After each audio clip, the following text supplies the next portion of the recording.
Welcome to this week's episode of the Relly and Deli podcast.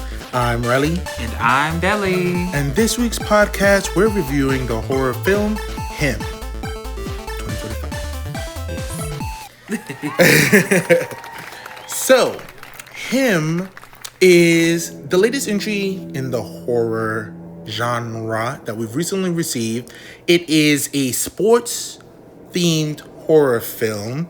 It is actually written by Skip Bronke, Zach Akers, and Justin Tipping, who Tipping also directed the film, and it's produced by Jordan Peele's Monkey Paw Production. Love that. Yes, so very excellent to see this film be able to be made.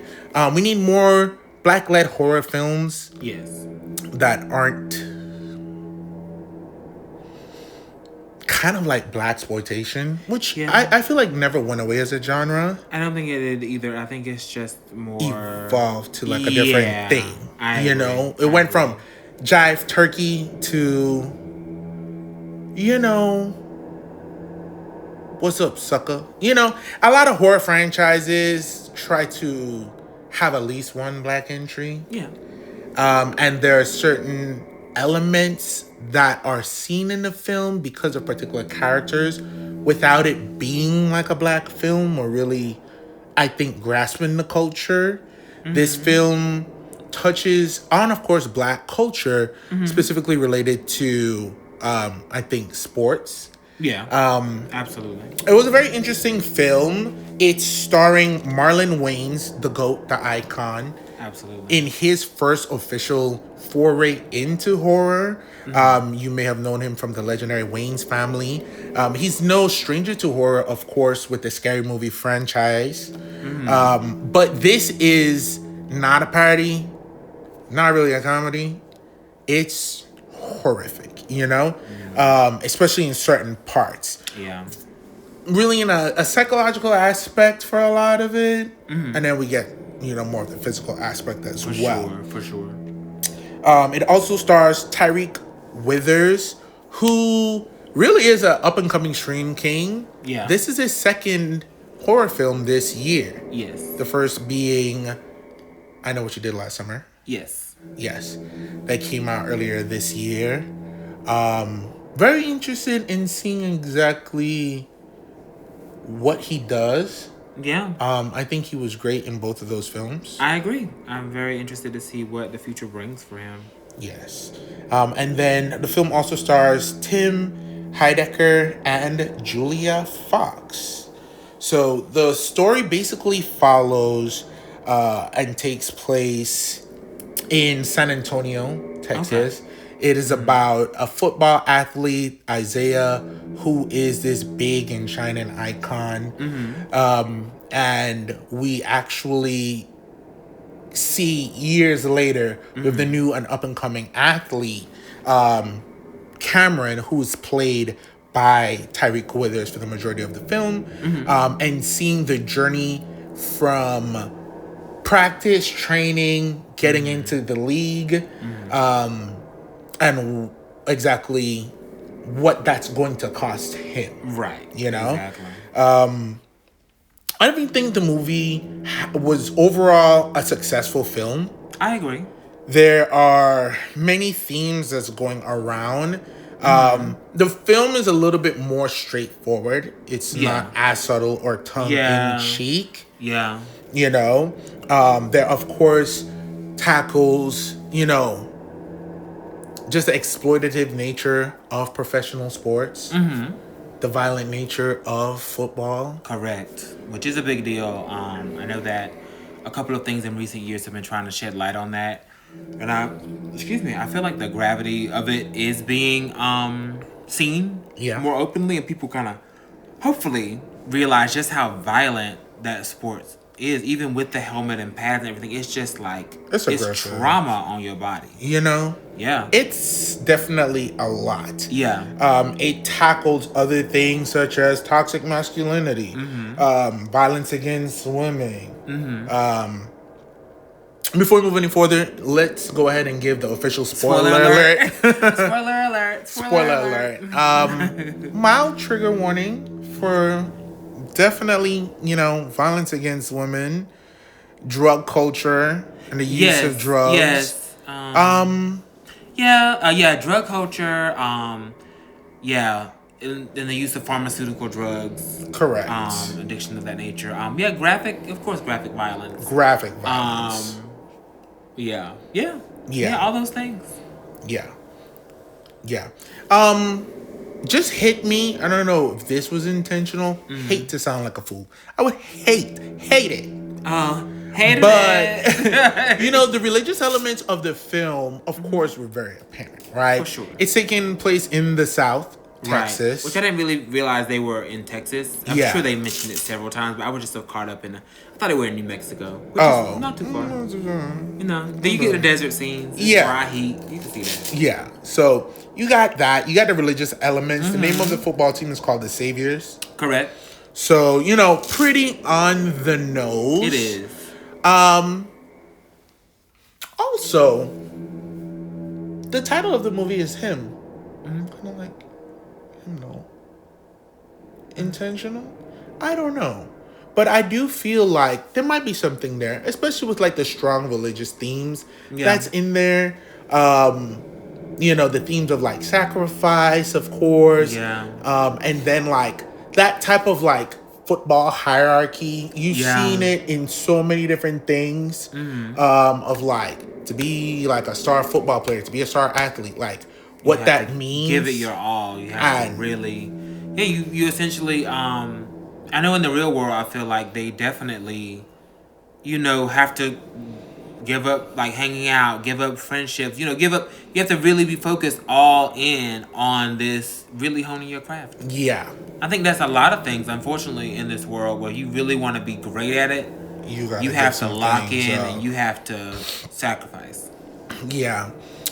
So we can do like a quick run through. Of course, once again, for those of you who are new, we'll go through the film and then we're going to go ahead and do like our breakdown into 4 categories. 1 being acting and dialogue, 2nd being sound design, 3rd being cinematography, and then the 4th just being the overall story and idea. So the beginning of the film, you see Isaiah at his highest, playing this amazing penultimate game. Victory clinching on his overall success, and we see young Cam watching it with his father on TV. Yeah, that's true. Very true. And we see basically by the end of the game, Isaiah makes the play, the touchdown, whatever the lingo. Everybody's celebrating, which I did think this was nice that it was a family affair. Yes. For better or for worse, it was a family affair with even the mom dressed up to. Yeah. A lot of times in these movies, it's just like it's a dude bro thing. The women aren't really in there celebrating or really following the game. Right. So yeah, I thought that was there's a lot of women who love football. There are. I thought that was nice to have. Really care. Quinta Brunson, she loves football. Oh, I didn't know that. She just was like on the Emmy red carpet. She was like, I was watching the game on my phone until they were like, we have to open the door and get you on the red carpet. Yeah. So wow. Yeah, it's really big. There's a lot of people who do love it. At the end of the game, it was like, oh, everybody's celebrating, but then the announcer is just like, Isaiah just had a very bad accident, this being Marlon Wayans. You see, the bone protruding from his leg, his shin is completely open compound fracture. Jacked up.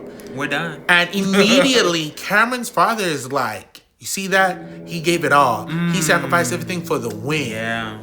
You're next, right? Tell him you're next. And he was like, really just...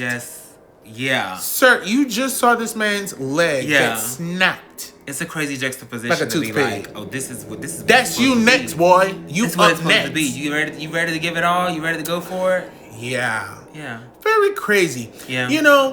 if you listen to our last episode where we talked about the long walk, and we talked about those circumstances where, like, you have a choice, but you kind of don't. I feel like that's how some people justify sports as well. Yeah. That's how people justify rap. That's how people justify drugs. There's different things where, in their mind frame, it's like, I can only do this. Right.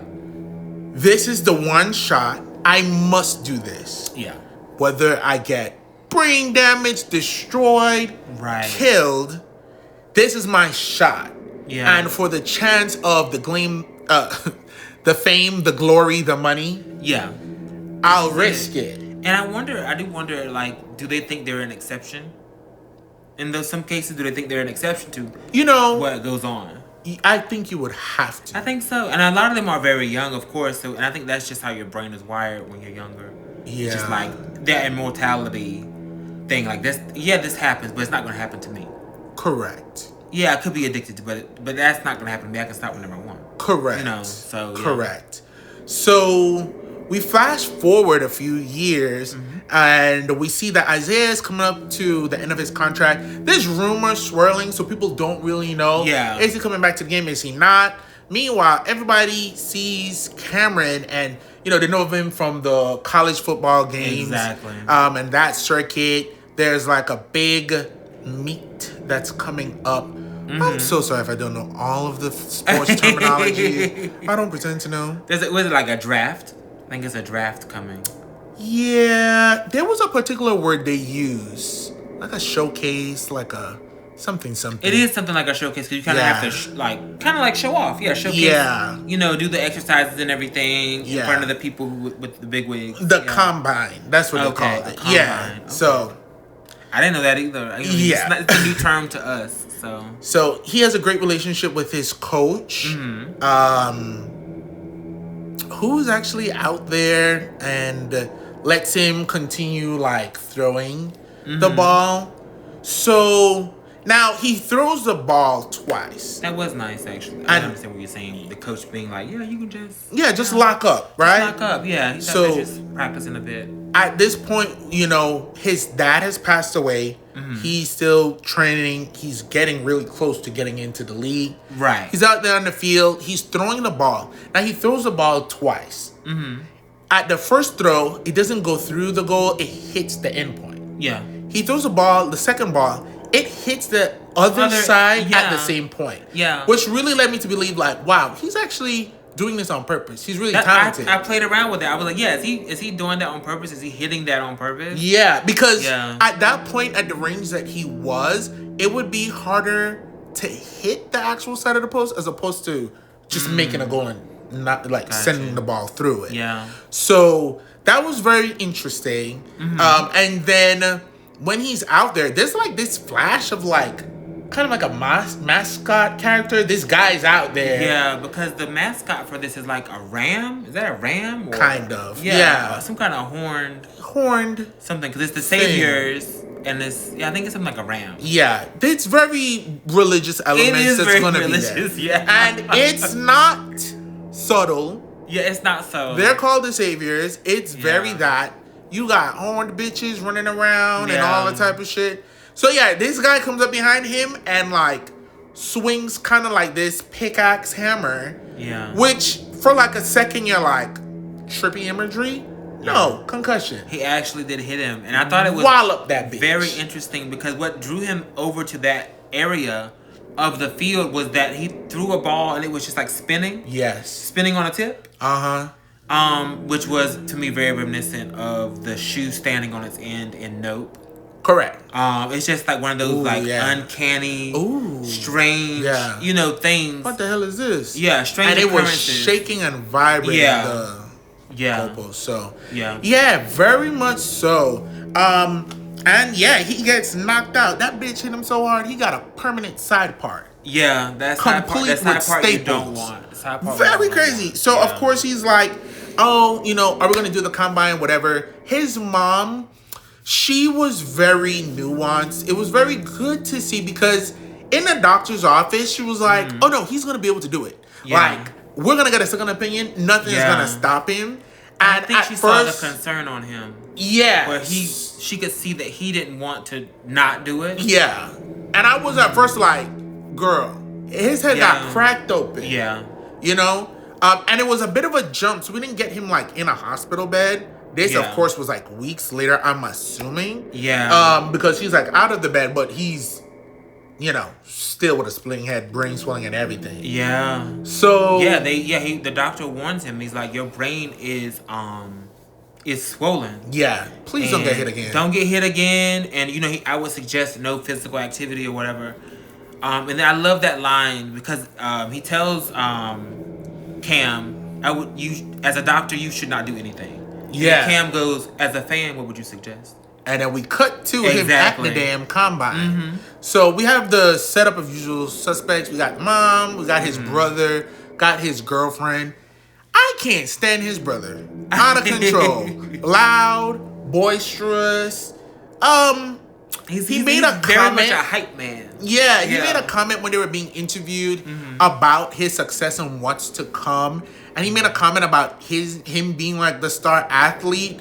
And the mom was like, you basically was too busy pissing around doing nothing. Yeah, and I always, not always, but during the movie, I thought about that. That was the first thing that came to my mind because I'm like, y'all putting all this pressure and Cam is the golden boy. Yeah. I'm like, I wonder how his older brother feels about that because you're older, so in theory, you should have been the one, you know, but in this aspect, it's not.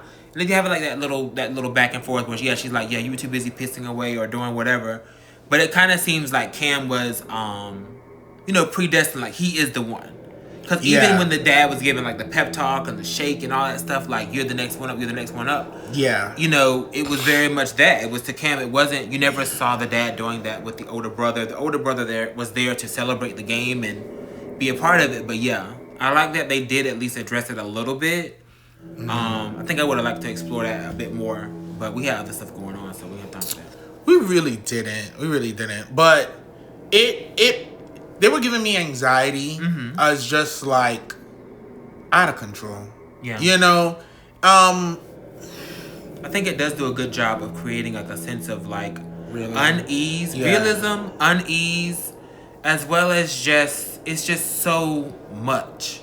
Yeah. It makes you overwhelmed. Yeah. Overwhelmed, completely overwhelmed. Really good job. And then, you know, his brother, who's his barber amongst everything. Other things, yeah. Goes ahead and like nicks his head and he starts bleeding. And he's like, I'm good. Because he didn't want the haircut anyway. But you know, I think that in true black African American fashion, you want to get a lineup. You want to get, that's the thing. You want to, but they want to give you a lineup. They want to give you a haircut. That's the thing you have to do before you go out. You gotta look good. You gotta look presentable. Yeah. And then also his brother wanted to feel important. His brother wanted to be a part of this journey, I think, of what was happening with his brother. He knew his brother was destined for whatever. If not him, I'm gonna be a barber. I'm gonna answer your phones. I'm gonna do whatever. I'm gonna hype you up. I think that's a very realistic element. I think so too. He tends to be on 10.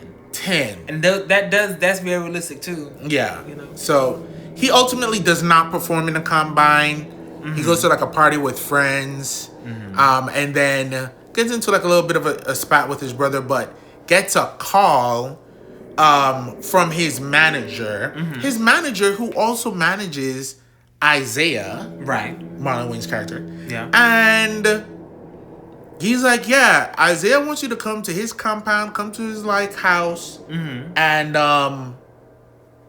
we're gonna do like a little, training. Exactly. You know, he's looking to bring you on and mentor you. Right. But he gotta meet you in person.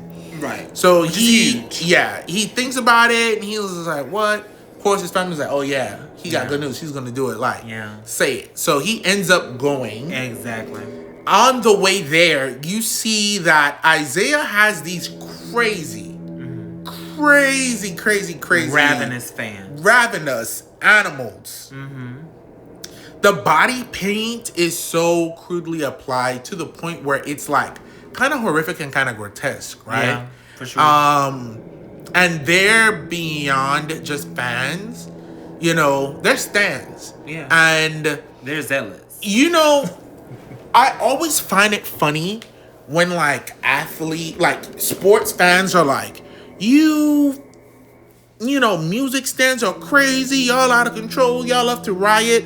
But let a bitch's Super Bowl team wins. Oh yeah. Cars flipped. Bitches swinging from lights. It's a really big deal. Fires being started. Yeah. And it's like, and this is not hyperbole. This is literally annually. Yeah, it's so true. And it could be that if they win or lose. Correct. So that's the thing. Correct. As neither one of us are really like sports fans in that regard or Absolutely at not. all. So it always gets me like, if this big team wins, then it could be riots. In the street. If they lose, it could be riots in the street. And people do feel, very emotional about sports. And Absolutely. the players do as well. Absolutely. Like, and they'll be like, oh, you care that much about Nicki Minaj, you Barb? Bitch, the call is coming from inside the house, girl. That's true. I mean, it's always interesting to just keep that in mind. Like, I don't care about sports, but I care about this thing XYZ. in that and that's how I kind of keep it. Yeah, because growing up it was a struggle for me to like see like, why do y'all care about this so much? But if I rationalize it that way, then okay, so they were going crazy and intense. This one were wild girl, Marjorie is the one, and even the guy is like guy who's the driver, he's like, oh yeah, there's Marjorie. Like right on time. Yeah. Marjorie, we don't want you. We don't want she spat on the window. She did. So she's played by Naomi Grossman, who is, you may have known from American Horror Story. I believe it was Dot, was it? Is her character's name? I think so. Yeah, does it? Yeah. She, one of the... I feel like it's a right. Oh, it actually was Pepper. Pepper, yes. One of the quote-unquote pinheads. That is the title that's given to them in the show. Given in the show. We would never. Do not come for me. But yeah. So, and if you see her outside of her horror movie makeup. Lovely woman. Yeah, glammed up. Gorgeous. Yeah. But when she gets that makeup on and she gets into character, she's unrecognizable. And in this, she was unrecognizable. She was crazy. So, he gets to the house, a bunch of Amazon packages inside the house. He lets himself in, goes in, meets him, and they have like a very kind of like interesting exchange. Isaiah is very welcoming of Cameron. He is very welcoming. And it's important to note, I feel, that he's won 8 championships since that injury. Yes. Oh yeah, that didn't stop his career. Because I was like, oh, he's done. No. From the trailer, it was giving like he's a coach. Yeah. But I didn't really know to what extent. I was like, oh, he's done. That's why he's going to turn to coaching. Oh, no. No. He played for years on and got those 8 championships. Yeah. 13 years, 15 years, something like that. Yeah. But So it was very interesting to see that reaction right off the bat. Mm-hmm. You have suspicion. I think especially if you're coming in thinking of the movie, in my mind, I'm like, oh, Marlon sent that goat bitch to crack Cameron upside the head. Isaiah sent him to beat him in the head to knock him out. Then he lived and then he didn't do the combine. So then you invite him to your house. I said, okay, he brought you here to kill your ass. So I'm suspicious. I'm squinting and I'm watching Isaiah. And see, the entire film. I felt the opposite. I kind of felt like, I don't know. It was a kind of a, is he or is he not thing for me. It wasn't so sure that he was there to kill him, do harm. I felt like I'm really here to see. Is he here to help or to hurt? Because it was kind of hard to pin that down. Now when he gets there, he brings in the Amazon packages, and there's this kind of funny moment where he just kicks it over, drops it, kicks it. Like, girl, you should have left him outside. But when he first gets there, Isaiah is working on some kind of art thing that he does with the it was like taxidermy to a degree. He got the horns and the skin. Yeah. So I'm just like connecting that to, the assault. So it is very much that. And as he was just like, big game he hunted himself. He begins to tell him a story about like the history of football. And it really touches on Native American culture in America and their impact on football and how Yeah. them creating these type of unique plays created the role of a quarterback. Yeah. That was seen as like the leader of the team. Because they had to like outsmart this other team that was really just big, brutish. And yeah, that's something that like it comes up like one other time later in the film, but that was very interesting to see. And this film did tackle race, of course, but not just in a typical way. Right. Of course, you have Cameron being like a biracial athlete. I would be remiss if I didn't say it didn't make me think of Colin Kaepernick to a degree, right? You have Isaiah, and then his wife being played by Julia Fox. Right. And then, like, taking a look at, like, you know, the thing that they always say about, like, a lot of these athletes ending up with, like, white wives. Yeah. You know? And how those interracial relationships tend to happen with black male celebrities. A lot of the time when they get into power and they get into fame, they date outside of the race. So that was very interesting to really see. Yeah. As the film starts to go on, they do some training.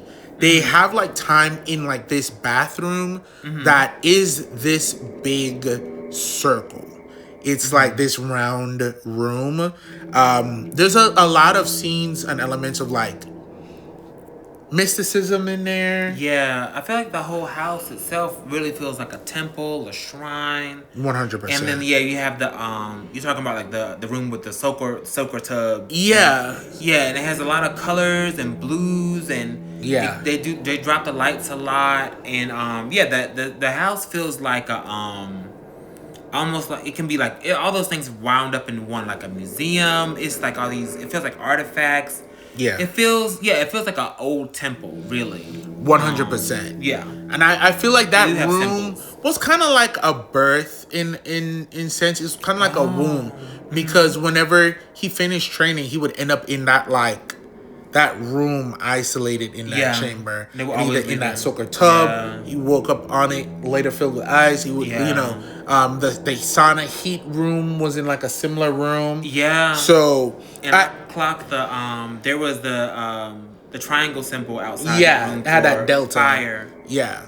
So I wonder if they have it throughout. I didn't catch all that. But the symbol itself was also found. It was like the delta within a circle within a square. And I can't really remember what the symbolism is for that. But they were all in one towards the end of the film in like a different image. Okay. But yeah, so he goes out there. He meets the team, meets the trainers and stuff. And they're like, okay, yeah, we got to give you like a physical. So it was very, very slave culture commentary. Oh, yeah. They had him, they were like stripped down. He was butt ass naked. He had nothing on but what? Them gold chains around his neck. Oh, that's true. Hello? Ooh, see, I didn't put two and two together. Oh, so I I'm put happy two and that two. You got that. I didn't get that. And I made 4. Yeah. And let me tell you, and it was just like very interesting. Of course, it was degrading, dehumanizing, and then towards the end of it, Marlon is just like, "Put on your clothes. This is kind of like embarrassing. I thought you were just gonna go down to your underwear. Why would you take everything off? Even though they told him to take everything off. They told him to take everything off. They didn't tell him not to take everything off. He said drop drawers. Yeah. So they didn't say to put your underwear back on. Right. And in that element, it's kind of like, Isaiah was not a friend. And he was a mentor to a degree, but he was never a friend.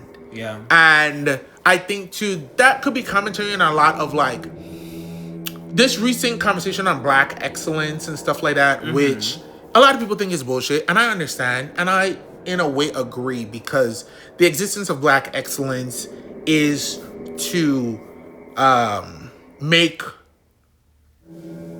a line between what you think is or isn't excellent, and it's really used to elevate a certain type of Black person, which is really just means that like you're rich, you're affluent, and you have a strong proximity to whiteness, and then taking a look at those people who are in those positions and seeing how they really treat Black people. Yeah, he gave this young kid an opportunity to come to his compound, but then he still was very antagonistic towards him. And that was humiliating and embarrassing. There was more things that came up where it's like, if you were a black leader and a mentor bringing up another black person in your field, why would you subject them to these type of things? Exactly. But him being subjected to it was part of the price of entry into this world. Unfortunately. And I think that is like the mentality that goes on in music, in sports. You know, that's really how it is. And then something similar, I was watching a video or a video essay about hazing in the D9, and it's the person who was doing it was she mentioned something like people always say, oh, you know, once I get through this hazing, when I get it, I'm not going to do hazing. We're not going to do hazing. I'm going to get rid of that for the next generation. But they don't. They actually do it as well. So they make you pay your dues. And there's a lot of these high-end careers, attorneys, being a doctor. You have to pay your dues. Absolutely. You know, and it's brutal. It's like you take on more cases, you work long hours, you do all this stuff. And it felt very much like that in this. Like, you know, in a perfect world, Isaiah would be more welcoming, more like, let me show you what to do and let me protect you. Right. But in this, it never did feel like that. I always felt like everything was a test. Everything. And you're going to go through it because I went through it. Very right. much You have to prove it. And, you know, unfortunately, that's what capitalism is built on. That's what America thrives off of. It's those type of thoughts is why people get mad when it's just like, bitch, your student loans got paid off. You know, I have to fucking fight for my shit. And you just get it. Lazy bitch you. But it makes people mad to see other people not suffer. Like if they had to suffer, Yeah. In reality, I feel like it should be the opposite. I feel like you should be happy that nobody had to go through something that was bad for you. Why would you? Exactly. Why would you want someone else to go through that if they don't have to? But you know, it's just that type of mindset, and a lot of industries thrive off of it because once you isolate and elevate the one, and you give them the opportunity, there's no other one around them on that level from their background who also experienced it. So there isn't like a safe place of camaraderie to then feel like they can nurture other people into it. It's still a fight. Like, you see, I'm the one motherfucker from here who did this. Bitch, you wanted that bad, you gotta give everything. And that's really what the movie, I think, too, was about, like dying for your job. That's the overall, dying that's to work. That's definitely the overall thing. Definitely the overall relationship that they have. And also, there was an element where Isaiah was talking to Cameron, and all of his pep talks, especially like after they had so many different trainings. There's one where somebody gets jacked up from a ball. You have like the tackling, and they kind of force him to like resort to the violence towards someone else and hurt this person because they was trying to hurt him. And the way that they were able to successfully do it is because they dehumanize him. And you have to understand too, it's like when they break them down and they make them see the most important person to you will be you. So if you yourself is broken down and you're dehumanized, how in the hell are you going to look at anyone else as worth living, existing, or even being? Do you feel what I'm saying? That's true. They stripped him down continuously, both physically and verbally, to make him feel like he was nothing. And then it resulted in him finally lashing out in violence towards somebody, damn near killing that person. And again, I think that's what happened. True. I had to process it all. You know? For sure. When they were doing like the tackle and the drills. That is, first of all, that tackling and drill scene with the ball. That right there is nightmare fuel. That's what my nightmares are like. It's very much that. That's what. And that was, I know. And I was like, I can't wait to talk about this because this sums up like my nightmares in perfection. Because it's always someone else is getting hurt due to me not either able to help them get there in time, or there's a big group of people that are hurting this person and I just can't overpower the whole group. So it's that very part much of training. It's very much that. Very and interesting. Like, wow. And this is just lucky for me. I didn't have any nightmares about this, but I thought about it. I might, you know, because this is wild. But that scene was very intense. That is very interesting, I'm so and we happy know that they had why. that. Yeah. You know, why like. You know, somebody who's gotten into physical altercations as a kid. My dreams ain't about a damn soul but me. Motherfuckers trying to kill me in my dreams. People are rarely trying to kill me. I'm normally trying to help somebody, prevent someone. Yeah. That's what my nightmares stem from. Your nightmares are other people getting hurt. People are getting hurt and I can't get there in time, or people are being like attacked by a group and I can't overpower the group. Trendell for president. No, my dreams are me. You being attacked. You're being killed. Murdered. You're being threatened. You're being threatened. Constantly. But yeah, that's very interesting. Yeah, because I thought you was talking about like the fight, the confrontation when it was like through the lens of the helmet. Oh no. That's more like my nightmares. Okay. Like you're coming at me and I don't want to hurt you, but the first time. After the first time, I absolutely want to hurt you because you're trying to kill me. Yeah. That's crazy. Yeah. I don't want to do this. Yeah. But I will do it. You have to protect yourself. Bitch, I'd rather be talking to the police about why you dead than my family talking to the police about why I'm dead. So I'm a fight. Yeah. And I think like in that too, he was a very much a pacifist to a degree. Like he really wasn't there for violence or hurting anyone. He wasn't. Interesting. But makes sense. Like at the end of the day, it's a game. You really should not be playing football if you're there specific. Excuse me, bitch. I don't play football, so I don't know. I would think you're not just playing football to crack some skulls and hurt people. I feel like there's just by probability, there's definitely some people in there that are there for that. Yeah. I wouldn't put it past any, human. If they can, they will. Probably. But, I definitely think the default, correct, should not be I'm here to crack skulls. I'm not here to break bones. Yeah. And there's even as we learn more about Cam, he wanted to stop playing football. Absolutely. He didn't want to do this. Yeah, quick one now. Yeah. So he gets in the house, shenanigans ensue. We see him in like the sauna, and basically the psychopaths break in, the fans break in. It's harrowing. They're in like the sauna assault room that has this red glass brick that looks like the flames of hell behind him. And she comes in and she tries to bludgeon him with a rock. She does. She was under the benches. They were creeped all out. That was under the best scene. Benches, and they were outside, like statues and started statuesque moving. Yeah, very, very much a good scene. That was a very scary scene. And then like they were fighting, and of course she attacked him. But then like he fought back, and as I was thinking that, I was just like, damn, he's choking this girl out. Yeah, I like, ooh, well, he kind of killed her, right? Yeah, and it feels wrong. Even though it's self-defense. Even though she snuck in and tried to kill him, they do a really good job with that because it feels wrong when he's strangling her. It's like, this is kind of gratuitous. Yeah. And it's like looking at her face to face. But she in fact was not killed by Cam. She gets up and then Isaiah intervenes. Either like stabs her or punches her. I don't know. Does something that halts her. I think really just seeing him is what froze her. Fan. And then he kisses her and then immediately kills her. Yeah. And I was like, that's the violence against women. Because Cameron was a victim. Right. This was like one of your most loyal subjects. And that kiss, it was just like, oh my goodness. What is this? This was wild. What? It was definitely, it was definitely just like dark.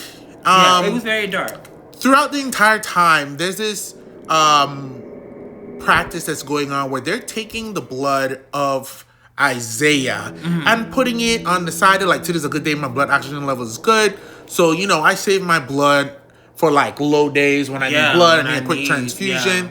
I've actually heard of athletes doing that. I have too. Literally 20 years ago. Yeah. Ugh. Yeah. I wonder if they're still doing that. I'm sure they are. Maybe they've even made it, even elevated it even more. Not blood, but didn't what's the name almost kill Aubrey Plaza because she had like an IV man who would come and give her little drips to make her feel good. From The Witch's Row. What's that called? Agatha. Yeah. Uh-huh. Yeah. Yes.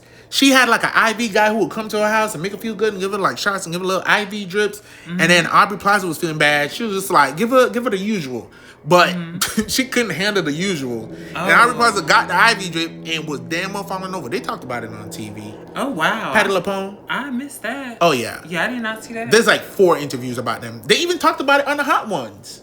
You gotta watch that. I must have forgot. Yeah. So, like, they have private doctors. Now, Yeah. nobody's just doing, like, saving your own blood for no reason. But if you have the money to do it and it's something that could help you, they're doing it. I really do feel so. So then, when this happens, the little doctor then starts jabbing him and injecting him with the blood. Yeah. So, for me, I'm going mysticism. I'm like, you're trying to possess him. This is some blood ritual stuff. Yeah. There's some blood magic. A lot of it was like, he died for us, so I do this for them. And it's just like, who's he? Right. Because who is him? on paper it's Jesus, but girl, you're Yeah. not talking about Jesus. Yeah, I don't think y'all. And by the end of it, they were not talking about Jesus. Absolutely not. We knew who he was talking Absolutely about. But yeah, so like he does this interview and he does this they do like this magazine shoot, which was like Last Supper-esque. It was. And they have Cameron in the middle of it. Wide shot. Yeah. So very wild. Julia Fox's character, the wife, her makeup is so striking that it's like, this is aggressive. It is. The bleach brows. Really, penciled in lip liner. I couldn't recognize her. Pancake face, platinum hair. But not gonna lie, that bitch ate. She was one of the funniest people in this film. Yeah. And it was very interesting. And like, she and the doctor were basically the entire time like, do you really want to do this, Cam? Yeah. Do you want to do, because you don't got to do this. Exactly. And he was like, no place I'd rather be. Yeah. That's a horrible impersonation. Yeah. But essentially, that's what he was like, no, I want to do this, I want to do this. So then, they start to party. She came in his room, was like, want to turn up with the bitches? And he was like, nah. She like, girl, get your ass out here and turn up with these bitches. And he like, man, maybe. And he did. He went out there, turned up. Yeah. That one girl, body down, dancing like hell. Very iconic.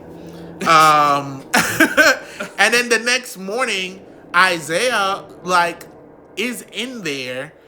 In his room. Yeah, Marlon Wayans really got to play intense and play unstable. And I think play like a more serious role. And I think it would be very hard to not slip into Shorty from Scary Movie, especially when he gets more animated. And I think he did a good job of not being that character in this film. Yeah. Yeah, I think he did a great job with that as well. Yeah, I thought he did a great job with that as well. I knew he was going to, because, like, I always want to see it. First of all, I always want to see a comedian do a dramatic role. And I think a lot of times comedy does lend to drama. I mean, I think a few directors always say that horror and comedy are linked. It's all about timing. Yeah. But like, yeah, one of his earliest roles, I'm trying to see if it's even his first role. It might be his first role, if not his second. First or second main role, was Requiem for a Dream. And it was a drama. And it was, there was no fun to be had. Yeah. And he was phenomenal. We have to go back and watch that. Yeah. But it was so good. And I'm like, I'm so happy that he's kind of returning back to that, or at least giving it a try. And I think he did a really great job. I think he's a really great actor. And I think because a lot of the stuff that he's been doing is, has always done really, has been comedy. Right. Little zany, crazy stuff like that people may not know or may have forgotten or may not realize. But yeah, so I knew he was going to bring it Talented. in that regard. Very talented. The lack he of did respect a really good job. for comedic actors is exhausting. Yeah. It's exhausting. Yeah. And it's just like Tina Fey was it Tina Fey or Amy Poehler recently said like, it's just crazy BS that like they don't get awards, we get snubbed. They don't. Yeah. And it's like being comedic is not easy. Yeah. Try making people laugh. Like, a lot of you can't do it. It's very hard. It's very difficult. And it's about timing. And was it Shayna from Smosh who said like horror and comedy are very close because it's about timing. I think those two things really are built off of timing. So the fact that he was so good at comedy, I knew he would do well in this. Yes. And he deserved the opportunity to like have these type of roles, Right. And really stand out. I don't think it ever got to that. I don't think it ever got to like ridiculous or parody level either. I think he really, nailed it. He was just somebody who was unstable. Yeah. Yeah. Yeah. All in all, it was pretty great. I actually don't think I want to say everything that happens. Yeah, as one does. I've been thinking about it, but true. I will say there were some elements. The circumstances that got Cameron there convoluted, in the sense of in the sense that not the but in the sense that not the execution, but I think that I wasn't aware of all the shit that they did behind the scenes to get him there, and that was a very good thing. I like whenever I go into a movie, I'm here to guess. I'm a detective. I've been working the beat for the past 30 years since the age of 3 when I first saw, what was that, Candyman 2? Terrified me. So I know some mystery, and I know horror, damn it. And a lot of the times, things are pretty much what I expected it to be. This wasn't. The blood, not what I thought it was going to be. What went on with his upbringing, not exactly what I thought it was going to be. There were options. And it's not until like halfway through the film where I was like, okay, maybe he isn't trying to kill him or possess him and take over his body. But one could never be sure. You can never be sure. Could never. On the other hand, I felt like this was exactly what I thought this was going to be. But in a good way. Okay. It was exactly what I expected. Exactly what I thought it was going to be. The level of violence and gore and blood and whatnot. Yeah. That was all there. It really felt to me like the movie Neon Demon. For anybody who's seen that, I hope you have. It's a great time. It's definitely, I would say, it's a style over substance type of situation. Right. With the Neon Demon, but it's very much this. It's very much the Ravenous or the Deals, the things like that, but with modeling. So I think this is the first time I've ever seen this in a sports setting. But I really enjoyed. It was even though it was everything I thought it was going to be. For the most part, I enjoyed everything, and Yeah, the finale was very exciting. It was. You definitely should watch the film so you can see. And let me know if you expected the outcome that ends up happening. There is actually a pretty good showdown. Let us know if you thought that was going to be the turnout. Yeah. Because that I didn't think. I knew that could go either way. Yeah. So I didn't really see that coming, that specific turnout. Yeah. But yeah, that final showdown was great. There's a situation with a helmet, someone being hit with a helmet, and there's light inside the helmet. Oh, yeah. Very reminiscent of Raging Bull, another throwback. Raging Bull, Robert De Niro gets in this fight, in this boxing match, and that man is putting the works on him. Ooh. He pulled that fist back, the original light beam fist. Oh. Black and white. And he comes down. Fury. We have to go look that up after this. But I was like, oh my God. I saw that in college in a film class. And I was like, ooh, this is crazy. But that's what it kind of reminded me of. Also, an Invictus commercial. Shirtless, weapons. Grecian god. Yeah. Very much that. Oh, absolutely. You a body down, sir. Yeah, very much that. It was pretty good. There were comedic elements in the film. Yeah. But I think a lot of, for me, sports violence, for whatever reason, is very jarring for you? I think it's because sports is like a real thing. Like, there's people really out there getting their fucking brain scrambled. Yeah. Playing a game. That's true. I could never. That's true. I went to a football tryout once in high school. And this guy was doing this thing like where they like run up behind you and like pull your helmet up. And he was like, the coach was just like, that's illegal. You shouldn't be doing that. Oh. And I was like, correct. I gotta go. Yeah. I don't even want to be here. I don't feel like being hit today. And this is they were doing at first, it was like a flag game, like a touch game. And whoever that kid was wilding out. And I was a junior, and I was like, baby. Actually, no, I would have been a sophomore because this was before the surgery on my feet. There was literally no way. Yeah. I said, I want no parts of this. It's a lot. So yeah, it's intense to watch. Lastly, well, everything has a price. That's all I'll say. And the film really was talking about the cost of success. Yeah. Physically, spiritually, socially. Yeah. And what that's going to do. And trust me, damn near everybody at the end of this film had to pay. That's true. And most of them bitches couldn't afford it. I tell you that much. It was pretty good. To wrap up, talking about our 4 aspects for acting and dialogue, I honestly gave it a 7. I feel like Marlon gave like a 9.5, but I do feel, and I feel like Tyreek Withers, he gave like an 8, but really it's because of who Cameron was. He was a very quiet kind of character. Quiet, like he's very militant in that way. Like, tell me what to do and I'll do it. And I didn't want to say it. Yeah. But the whole like breaking down loss of identity thing, much, what they say the military. What they say, it was kind of like that military. shit in Boy Scouts. I tell you that much. Fall in line, do your marches, hold the flag, do the thing, whoop de woo, all of that. Yeah. And you kind of got to see that exist outside. That's what the hell marching band was. Bitch, fall into your line in your section, get your marching right. We had like shoes that was like, these are the shoes that you will buy. The dance girls, this is the ponytail. Right. Go to this place because she gonna give it to you.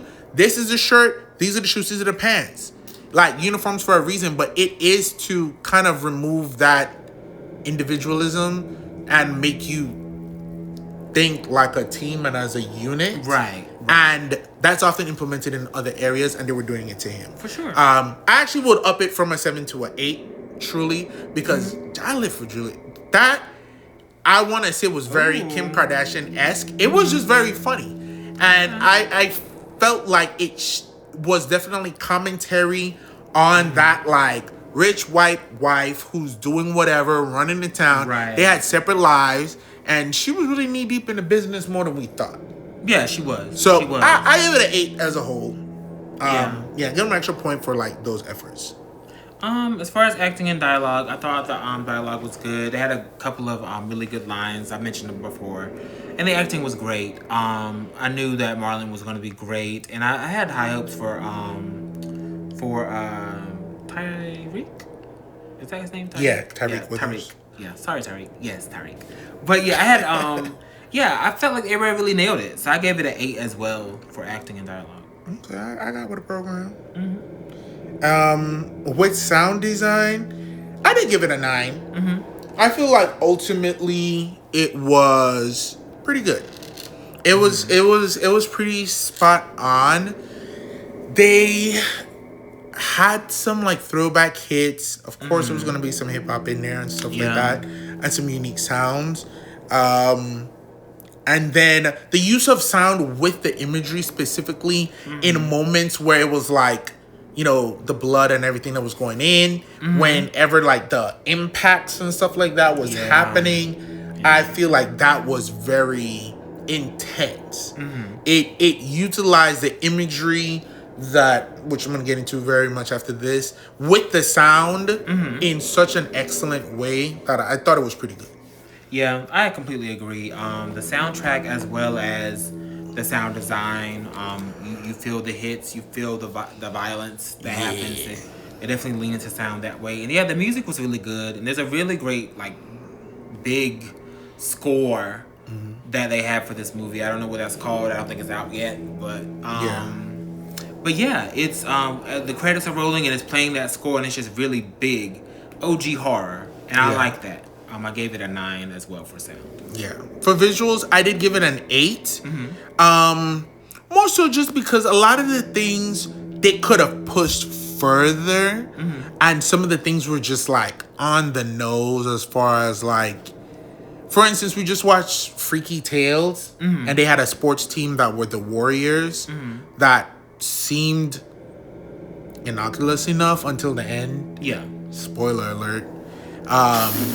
And you know, there's like a bigger meaning to the name. I felt like throughout the gate, the Saviors, it was like hitting you over the head with it of what it was about. You know, the people with the horns and everything. But I don't think in that regard, those religious elements were shown in a particularly unique way. But what gave it a higher score for me was the concussions, the reactions in his body, the use of light, the use of color, and then the shots within the room with like that candle and that pillar of light, the sauna scene, the tub scene in the bathroom, that overall opening closure. Those elements were more interesting. I do think they could have pushed it a little bit as far as what the blood and the injections were doing in his body over time. So for those reasons, I give it an 8. Yeah. You don't have a lot of time with the injections and stuff. You just get the quick inflation real quick. But I completely agree again. As far as cinematography and visuals, I do feel like it was very on the nose with a lot of the imagery, and I feel like I wish it was more subtle. But as far as some of the shots you get with the it gives like this heat vision shot it gives like internals and stuff like that. It's a lot of great visuals done that way. They play around with color really well. Blue lights, red lights, you know, club scenes, party scenes. So that did save it for me because as far as the visuals, it is very on the nose. But I gave it a 9 because of the interesting, kind of unique shots that they did otherwise, aside from the religious iconography. Yeah. I think too, lastly for story, I actually give it a 7 overall. And I think that it's a very good start. Something like this fleshed out in a TV series. Yeah. If they really got to touch on Isaiah, his mentor. Touch if we got more of the visuals, like that film we watched today, The Killer, where they were talking about what happened while showing it. There could have been more about like the Native Americans aspects and those things and those traditions. If we had the visuals filmed with it, that makes a it would have elevated it overall. I think it was a good, successful story. Tackled a lot of concepts and elements. Not even tackled, but pushed. And brought them up. Pushed, a lot of these different concepts and showed them. And just think about like how all of those things are occurring every day, I think, in this industry, of course, in a realistic sense. But this was much more grounded than I think people expect. Yeah, I agree. Would you 7. 7, okay. For the story, again, I'm on the same boat. I feel like it's a Faustian deal. You know, it's nothing really new in that regard. I wish I had more time with this story in general. That way they could have really fleshed out. I would have loved to see more about the dynamic between him and his brother. More of the dynamic between him and his girlfriend. Cause we didn't even talk about her, but she's she even tells him like, you don't have to do this. You can make a mark in a different way. You don't have to play this game after he gets injured. So this would have been a really good limited series, good 10 episode just to really flesh it out, and I really would have loved more subtlety. But overall, I gave the story an 8 because I do feel like they delivered the story. But the story itself is not too spectacular, too new, too unheard of. Detective Tutuola. Yes, Tutuola. So, I gave it an 8. Yeah. I wish there was more. And I feel like if we had gave it like an episode thing, there could have been more of a dynamic between Isaiah and Cam, where maybe a draining or something like that. Seeing more of the transition from like waning star to like has been, hopeful to like the new guy in the block. Really him and what taking that exactly over means and how much. What can you do to hold on to it and all that stuff. Yeah, and maybe more lore. Yeah. More lore. I think that would have helped me too. Yeah. It could have been a little bit longer as a film. Yeah. Whereas if you think about the third and final installment of the Halloween franchise, where we got to see that balance between the young man and Mike Myers and him taking over. I mean, it was a long freaking film, but I think that's because they took the time to show the passing of the torch in a sense. From him to him, and the weakening of Mike and the strengthening of him. Right. And I think that was something that could have been explored a little bit more here. Yeah, because it's only an hour and 36 minutes. So I wish they would have pushed it like a little bit over 2 hours. We could have had more time with that. Yeah. And something that I thought was interesting that didn't really pan out, or maybe it did, where throughout the movie, Isaiah is giving Cam these either or scenarios. Like, one of them is like, would you rather have no injury or never get tired?